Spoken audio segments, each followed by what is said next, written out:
Welcome to everybody to episode or part 2 of our mental health series with the hip hop social worker Chris Scott.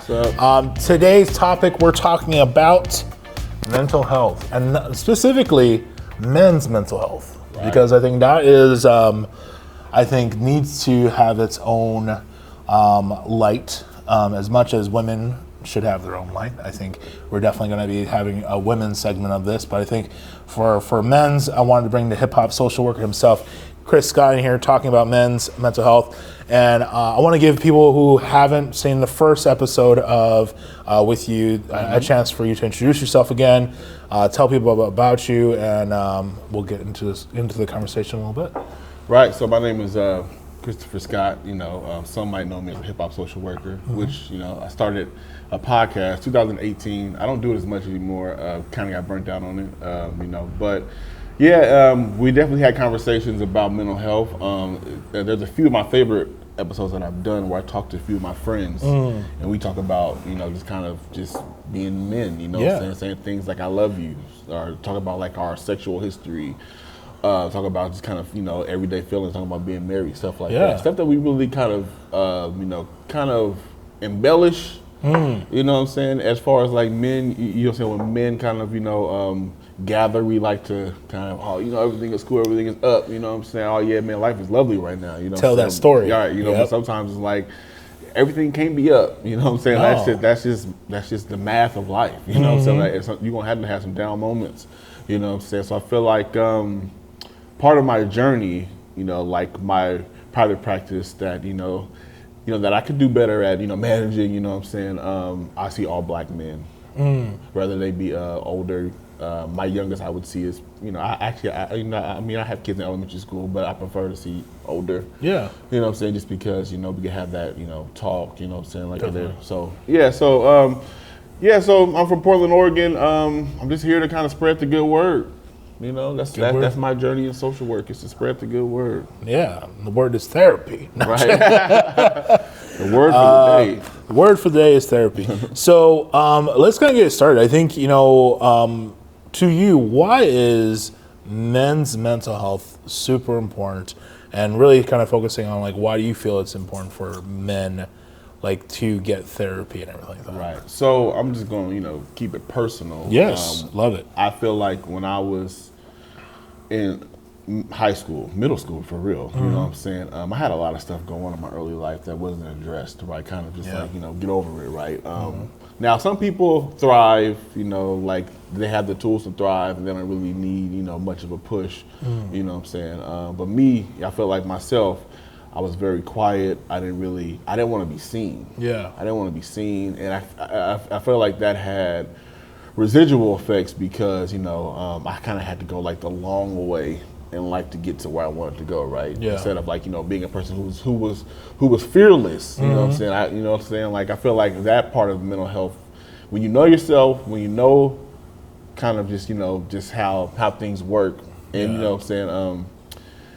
those kind of things help you like really open up. Yeah. So I feel like if I would have, had, good self-esteem, good self-awareness, those spaces to kind of, heal per se, right? I probably would have been a person that, really leaned into my more creative side in high school. Yeah. Instead of trying to be invisible, I could have really been out there. Of course. And, had a different life trajectory. I'm not saying that I regret anything, but there's things that you that you want to experience that because you really didn't think that you were worthy enough.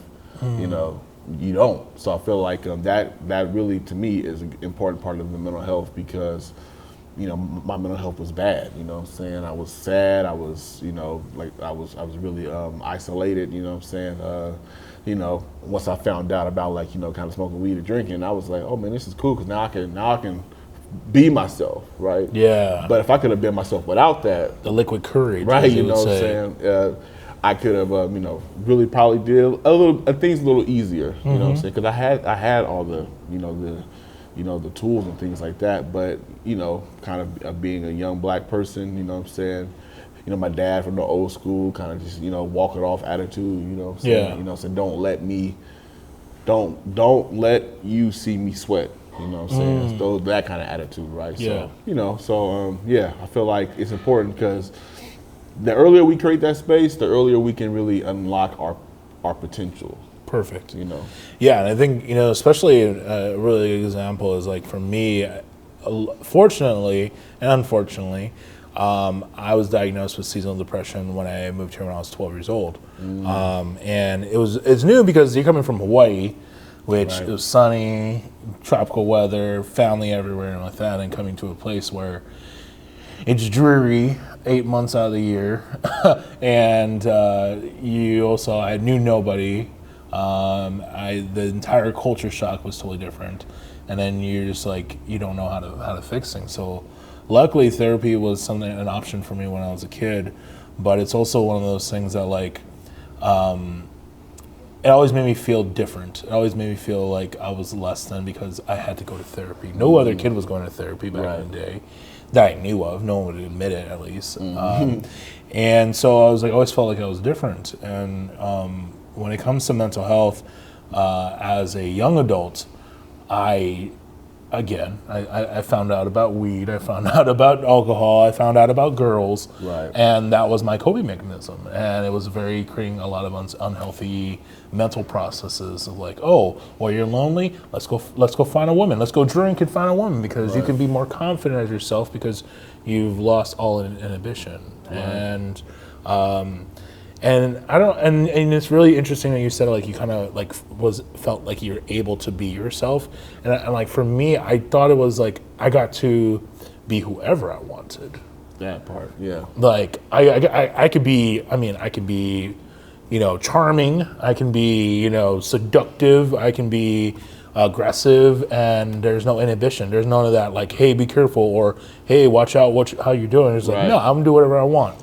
Right. You can't hurt me, kind of feeling. Right, for sure. And I can get a little deeper into that part too, about being myself, right? Yeah. So, like, I mean, at the core of myself, I want to be a likable person. Yeah. I want people to like me, right? I feel like I have an okay sense of humor. I want to be able to tell jokes and making people laugh, right? Yeah.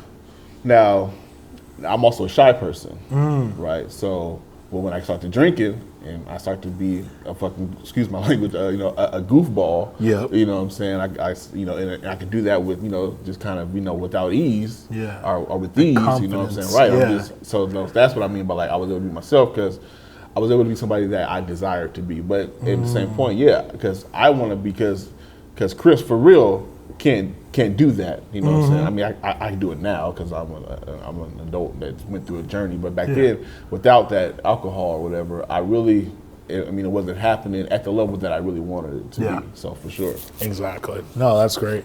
So, what are the stigmas that you witness with your patients that you are talking with? Like, what are some of the stigmas that you hear, and like, what are they? Do you feel that they're true? Do you feel that they're false? Like, what are some of the things that you hear? So there was I was trying to work with this team a few years ago, and he was saying that I'm not crazy. I don't need therapy. Right. So I feel like that's still a stigma that therapy is for broken people. Therapy is for therapy is for crazy people, therapy is for people that need help, can't manage, right? And all those things can be true, right? True. But also therapy can be be a space to where I can say these things that I might not want to tell my mom. Me and my mom might be beefing, but I can't really tell her we beefing because it's my mom, right? And I live with her, right? So that's a stigma that, there's that, you're a weak person, right? I'm weak, I need therapy, I need help. I can't manage myself, right? Also, just people being scared, right? People being vulnerable, right? I don't want to be vulnerable because if I'm vulnerable, I'm weak. I grew up in Northeast Portland before it would look like this, before gentrification. Right, you know what I'm saying? We can use that word here, gentrification. Right, you know what I'm saying? So I grew up in Portland where you look around, everywhere you look, as a black person, you know what I'm saying? Black churches, black schools, and when you live in the hood, you know what I'm saying, you have that kind of hood mentality where when you look vulnerable, you are looked at as somebody who can just get cracked on all day, right? Now you crying now, so everybody gonna talk about you, you know what I'm saying? Even some parents might come and talk about you, you know what I'm saying? Yep. So I feel like, those kind of things where you can't look like that because, it's just a negative connotation, right? So, and that's a stigma. Now, it might not be a stigma everywhere, but if you live in the hood, you know what I'm talking about. That is a stigma to be crying or to be, you know what I'm saying? And it's just normal, it's just normal emotions. For sure. That's normal. For sure. But we can't do it. You know what I'm saying? Because it's like, even because I wasn't in the streets, but because I'm in proximity, I got to follow street code. Yeah. I got to follow street rules, if I want to kind of have a life where, I don't want to be, the person who gets, bullied or something like that. For sure. So, yeah, so that's, so that's those stigmas is to even show emotion, you know what I'm saying? And yeah, so. Yeah, so like me, I grew up with around a lot of white people. My mom is part white, and like my stepdad was white, and like so, I grew around a large amount of white people, and I feel like the stigma is kind of, it's not as hood as it would be, but it would definitely be like, hey, we don't talk about our business, we don't share our feelings because it can be used against you, and then that's how people can take advantage of you. Also, it was never really encouraged to, honestly, just it is important to show your best self. Right. Always you come to church, you wear your nice shirt, you're buttoning up, you don't curse, you say yes sir, yes ma'am, you like that kind of mentality, that strict rules mentality. I think when we're talking about men, I think we all have those different shades of I would say trauma of this strictness and like this ideology of we need to be strong because what is society saying? Men have to be the support system in the house. They have to be the leaders, and if you're not the leader, then women aren't going to want to be with you. And that goes back to even like history. Mm-hmm. If you're not a good hunter and people see you as weak, you get outcasted out of the tribe. Right. If you're not pulling your own weight, which I also find that is very colonialized thinking, because that actually isn't really true in a lot of tribes. Right. If you look at indigenous and African tribes, even Hawaiian tribes, it was very much a communal thing, and that everybody had a place, and it wasn't about fairness. It was the fact that like everybody tried. Mm-hmm. And I think that's very interesting. So again, that's really a toxic mentality, but that's what we think about. Right, for sure. So you brought up a really important thing, and we kind of just started alluding to it, was like masculinity. Right. Because I think, whenever anybody puts the word masculinity out there, they automatically throw the first word, which is toxic. Dang right. And I think that is, for some people, they say there's an attack on masculinity. There is, men are becoming more and more toxic. What is that? What is the difference between those two? And like, why do you feel that like the word toxic masculinity is being abused against men as if it's the F word or the N word?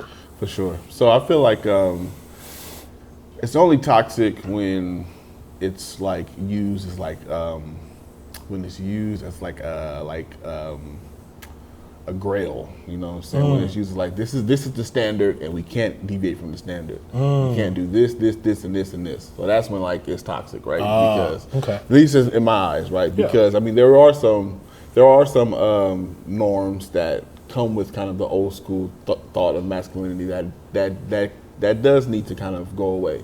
Yeah. Right. That I think has gone away, right? You see, I see more men wearing like, nail polish, right? Yeah. You know what I'm saying? And some people might look at that and say that they shouldn't be able to do that. Yeah. But then it's like, well, why shouldn't they? You know what I'm saying? So that kind of thinking is like the man bag. Right. I'm sorry, I'm 100% all about the man bag. That saves my life. You know how hard the pants are getting smaller and smaller every year, and the pockets are smaller and smaller. Like the man bag saved my life. So I'm just saying, anyone who has a problem with my merce, you can talk to me later. So things like that. It kind of like you gotta have a lot of women, or you gotta treat like you a man. You gotta be on top of your household. You gotta be doing this, doing that, that kind of stuff. For sure. Is what makes it toxic. I don't think masculinity itself is toxic. You know what I'm saying? Because there are some things that that can be done. But when you're in the community and you look at that part of your community as this is it. There's no bending, no folding. This is how I rule my my life. Who's ever in it got to follow these rules, and that's when like it's toxic because everybody's not safe in that environment. Of course, you know what I'm saying. So yeah, but as far as like the term masculinity, I mean, I don't know what that means for sure. You know what I'm saying. I know what the toxic part means. Yep. But masculinity is it. What is your definition? It's like, what is your opinion on it? And it's not going to be the same for everybody. So I really want everybody to understand that. But I think, it's important to like, for you, like what does masculinity mean to you?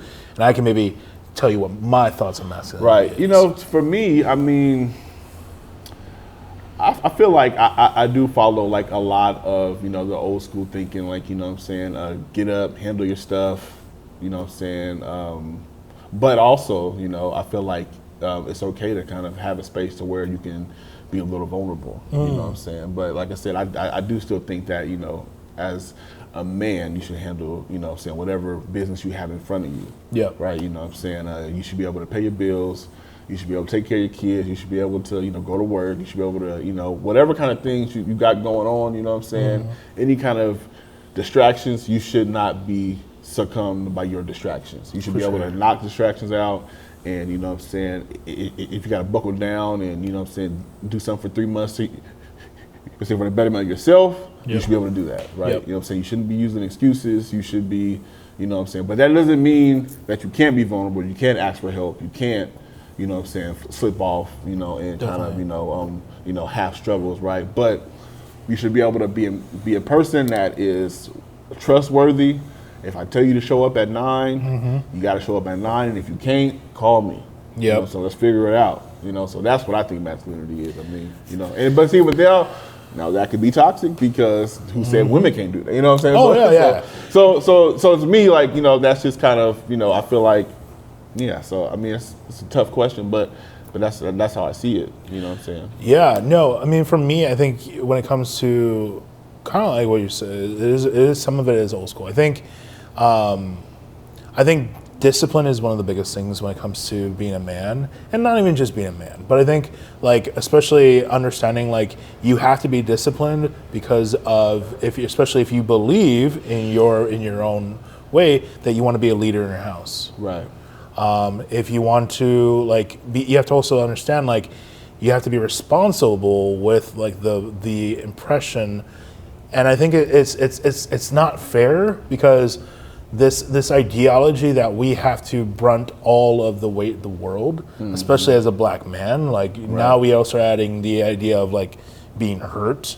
Also the idea of you have to perform at your best, and then you have to actually work harder than anybody else to get the same treatment. Right. Like you add all those things, and like, but how do you manage those things is what really makes it. I think that's what masculinity is, because it's the ideology that like, if I'm going into a situation where I have to deal with my mental health, I don't go and like spread it. Be like, oh, I'm going through all these things. I talk about my depression, but I don't really go into like the causes. Right. It's like, hey, I'm going through depression. This is something I'm going through. I would love people's support on these things, but I don't really go into the causes. And I think that's the big difference, because I also have to be responsible to the things that I say and the things that I do and how I present myself. Right. And especially if I'm the leader or even if I'm the follower, like I have to kind of have that respect. And I think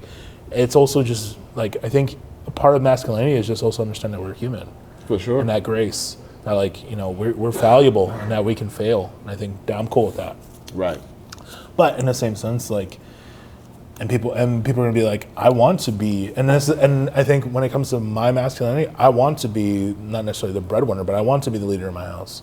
Right. I want to, take care of my kids when I have kids, take care of my wife when I have a wife. I want to be those things. I want to have that kind of thing. But I think, the respect about it is just be like, you may say, oh, that's patriarchy and all those things, but I'm like, that's how I want to live my life as a masculine man. That's how I see being a man is. And if you can't respect that, and you just want to label it as toxic, I don't think that's fair.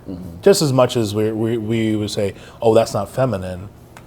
they would hate that. Right. Like, oh, you're not adhering to all the things I request, and you're not, keeping in shape and all these things. Like, that's people say that's not fair either. We respect everyone, and I think that's the big thing. Is like whatever our definition of masculinity should be respected, and I think that's huge. Right. Well, depending on the definition. Depending on the definition. I feel like some stuff need a little bit. some stuff need to be like, hey, you sure about that? You know what I'm saying? Because I just know a lot of I know a lot of voices that have very intriguing thoughts. So it's like let's talk about that a little bit. Well, and I think that's also the conversation of like conflicts. The reason for conflict is to create peace. Right. And I think when people approach like the definition of masculinity, masculine and feminine, it shouldn't be at the like, oh well, this is the box you're in and this is the box you're in. It's like, how do we create peace among ourselves? Like, this is my definition of masculinity, this is your definition of femininity, and where can we find peace in the middle? Now, understanding like we don't have to agree on everything. There's probably things that like you believe that I don't believe, and that's totally fine. And like, right. I think that's. But it's really all about like that respect. And I think when you go toxic is when my masculinity has to be your masculinity. Okay. Like, oh, you're not doing what I'm doing, so like you're not a man. Right. That's toxic. Yeah. And I think for those who are trying to understand that, I think that's I think that's the best way I can understand it, is when you are starting to infect people like a toxin. Yeah, spot on. Thank you. Perfect. For sure. Yeah. All right, so so you talked about space a little bit ago. Like, how can men show emotion, and tips to finding the right space for them? So really, just like you said, that communication. You know what I'm saying? I know it's like for younger people, you want to keep your core friends. So sometimes we have friends that have different ideologies and stuff like that. So, which is fair, which is fine, So kind of understand your place, you know what I'm saying, in that friendship, if it's too much, then, you can either leave it or you can address it, but really just have like, I know I have, several people in social work that I connect with, and that space looks different from the space of the people that I grew up with, because we have different, kind of things that, we're social workers, what I'm saying? We are very in tune with our, emotions, things like that. So, but having group settings, encouraging conversations, really don't be so quick to fight or so quick to like, play it off like, oh, say what you said, ain't nothing to me, saying, whatever, like, don't be so defensive, like, let's talk about these things, right? Because I feel like one toxic thing, it's like we always gotta look at me on top, So like, how about we just be a little vulnerable? What you said hurt my feelings. Instead of you trying to say more shit to hurt my feelings, why don't you just say my bad? Yeah. You know what I'm saying? Yeah. So are my fault, or saying, like, okay, what can I do next time? Because even though, especially like as me and black men, we always gotta have like the jokes. Oh yeah. And sometimes, jokes is like, they can be funny, but then like, okay, but I'm not really in the mood though. Yeah. So instead of you coming back with some, more jokes, just say my fault. I got you. Yeah. So just have some time. But yeah, just I feel like it's good to create that space. You know what I'm saying? Yeah. Group chats. Social media. You find people you connect with social media. There's support meetings. Definitely. I know. Like places like like an NA meeting, right? What I'm saying? Now, NA meeting now, you might not be in NA, but you go there and those men are really talking about a whole lot of emotions because they kind of have to because if I don't let it out, if I hold it in, then I'm about to use. Yeah. You know what I'm saying? So and that's where you find like men at their most vulnerable is those like men specific support groups for sure. But you can create a space wherever you're at. Yeah. You know what I'm saying? Phone could be a space, Facebook could be a space. We can that's me, you, and some other people go outside right out here and just kind of have a space to where Yeah. You know, we just talking about what we need to talk about, right? But the most important thing to understand is to have those community agreements. You know, in this space, guidelines, right? yep. You know, Yep, in this yep. space, this is what we talk about. You know what I'm saying? We don't say words like this. We don't do that. And if you can't expect that, if you got to come in here and talk about somebody's, you know, sexual orientation or stuff like that, or, you know, their lifestyle choice, whatever, then we can't have that. You know what I'm saying? Not in this space. You lose the opportunity to be part of the space. Right. No, I think that's fair. So, you know, one of the big things that we talk about in Family That Learns is like, how can everybody in the family benefit from this knowledge? And like, so, you know, as the sister or wife of a man, you know, what are some things that you would love to see that women do more when it comes to creating a safe space for men to express themselves?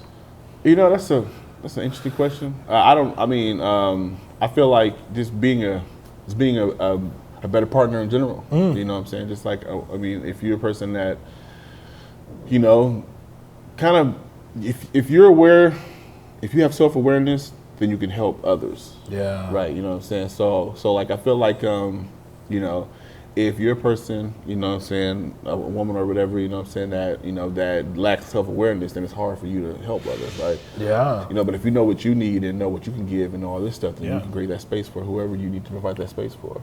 Beautiful. Right. I think that's very simple. I love that. Yeah. All right, so we're getting to the last part, which I think, you know, we as black men, I think it's important that we have, I want to have a space where we can talk a little bit about like what black men are going through today.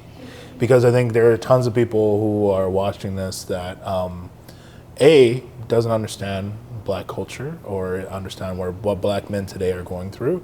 And I think, you know, as black men, and unfortunately we don't have a white person here besides Dan, he's behind the camera. But I think, you know, this is a really good opportunity for people to kind of talk about like, what are black men experiencing when it comes to mental health today? And, you know, what are a couple tips that you can say specifically on like how to deal with those traumas? Right. I feel like just living in an anxious state.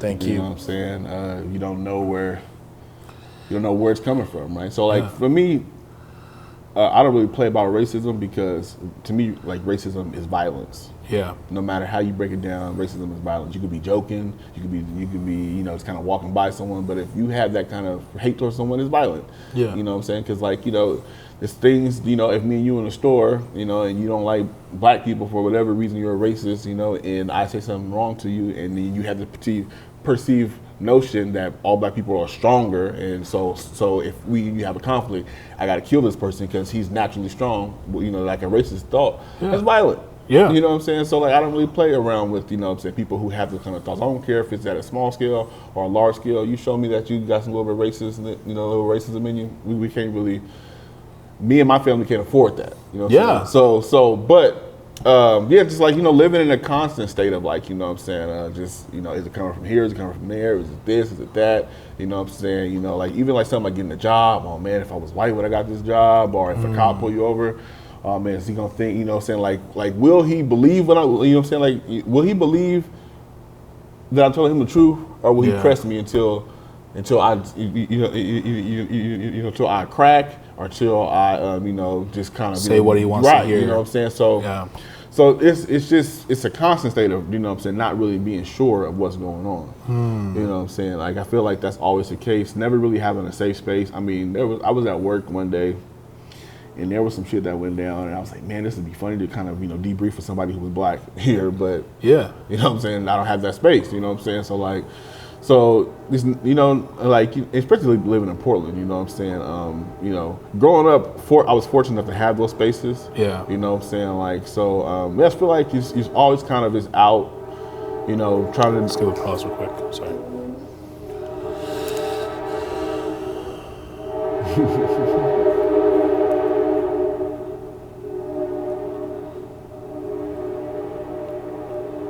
Well, at least they're towards the end of the segment, so that's good. Okay. Okay, but you're always just out here really just worried, you know what I'm saying? Not really feeling misunderstood. Because even amongst other black men, you know what I'm saying, we like, you know, I can go to a black men support group and say some stuff, you know what I'm saying? Let's say I was a person, you know, who's in other men, and I go to support group, you know, that might not be safe, you know what I'm saying? Yeah. So it's just, you never really know, like, you know, because like, it's intersectionality, but you said, but now I got to break it down to each like level. So like, there's black men, there's homosexual black men, there's black men with white partners, there's all these things that I got to kind of like, you know, break it down. So it's just it could be complicated. Yeah, you know what I'm saying? I think that's fair. I think complicated is the right word, because there's always.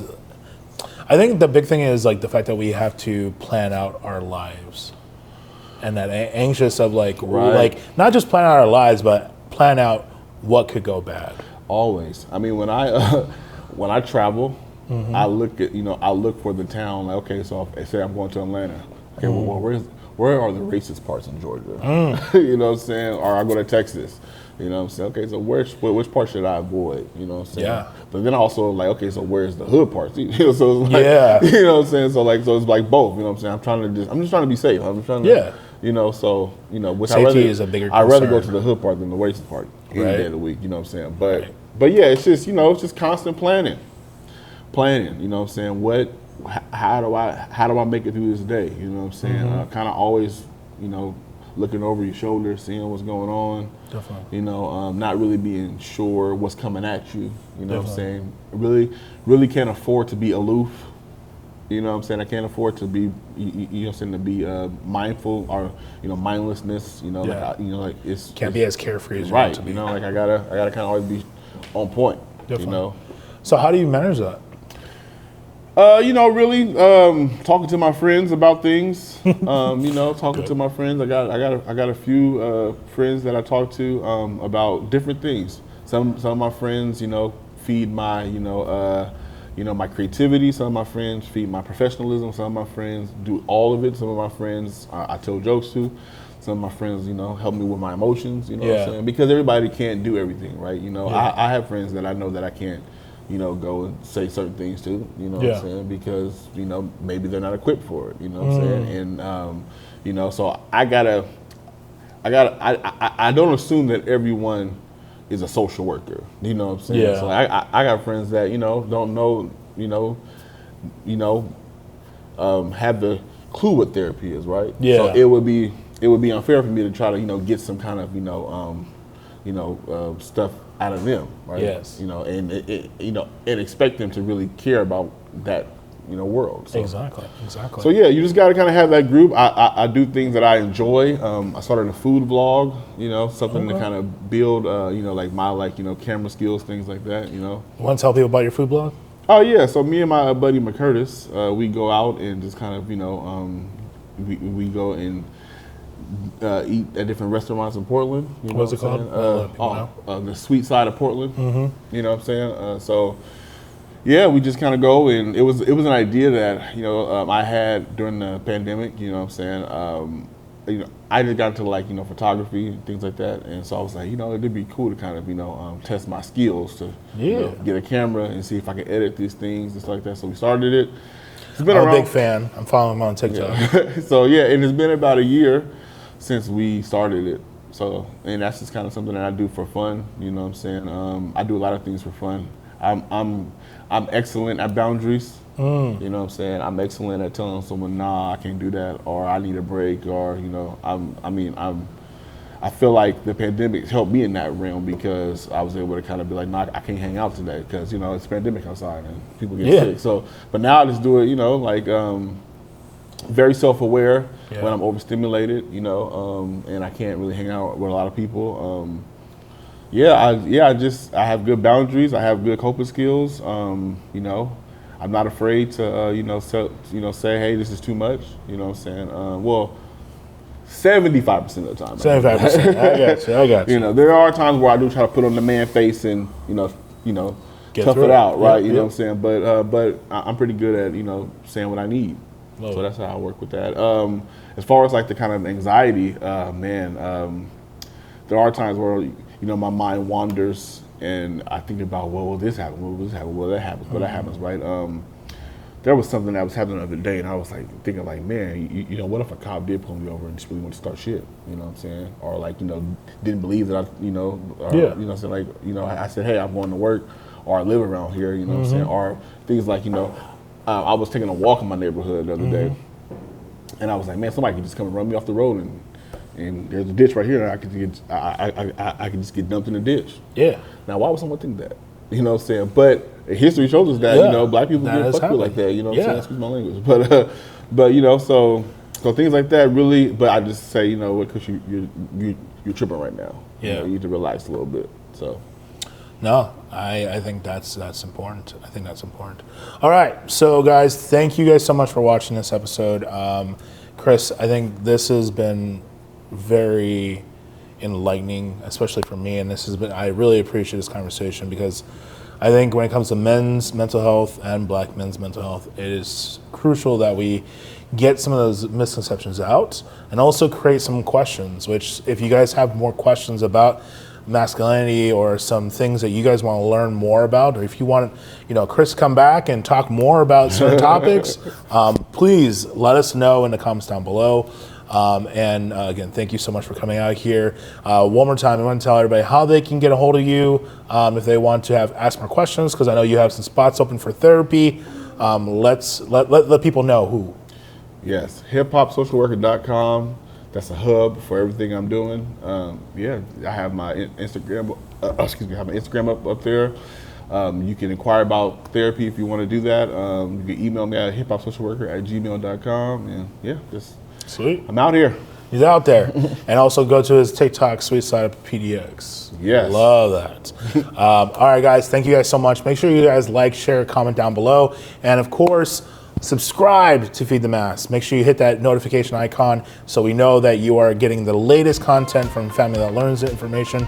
And go to our website, feedthemass.org, for any information about like what we're doing in classes or even our Fed program. If you need a meal, we'd love to feed you. So thank you guys so much and have a wonderful day. Peace.